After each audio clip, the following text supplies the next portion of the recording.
আসসালামু আলাইকুম। আমরা আমাদের ছোট্ট এই খামার বাড়ির পেছনে একটি পুকুর আছে। অনেক আগে একটি ভিডিও দিয়ে আপনাদেরকে দেখাইছিলাম। তা ওই পুকুরে দেশি মাছ আছে। আমরা ওই দেশি মাছগুলো ছাইনি। দেশি মাছের মধ্যে বেশি আছে কই। দেশি কইগুলো পাওয়া যায় না বাজারে।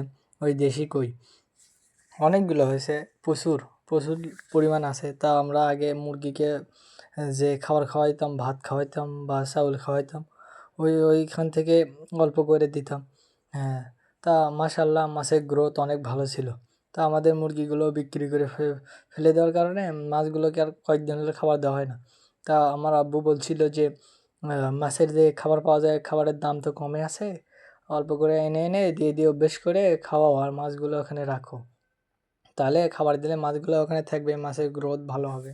সেই জন্যে যে কয়েকদিন হলে এই মাছের খাবারগুলো দিই। আর মাছগুলো আমরা বঁড়শিতে ধরে দেখছিলাম যে অনেক গ্রোথ হয়েছে। দেশি মাছ, দেশি কই হিসেবে অনেক গ্রোথ হয়েছে। এবং আরও আরও নানান ধরনের মাছ আছে। কই কাপ মাছ আছে, বড় কয়েক পিস আছে কই কাপ, বেশি নাই। পুকুরে এবার পুকুর শীতের সময় পুকুরটি শুকিয়ে গেলে ভালোভাবে পাড়টি বেঁধে ভালো ভালো মাছ ছাড়বো ইনশাল্লাহ। আলহামদুলিল্লাহ ছাড়বো ইনশাল্লাহ। আর পুকুরে যদি আপনি যে মাছই পালেন না কেন, যদি ভালো মন্দ ভালো নিয়মে খাবার দেন, অবশ্যই মাছের গ্রোথ ভালো হবে, অবশ্যই ভালো ফল পাবেন। যারা মাছ চাষ করতে চান তারা অবশ্যই নিয়মিত খাবার দেবেন।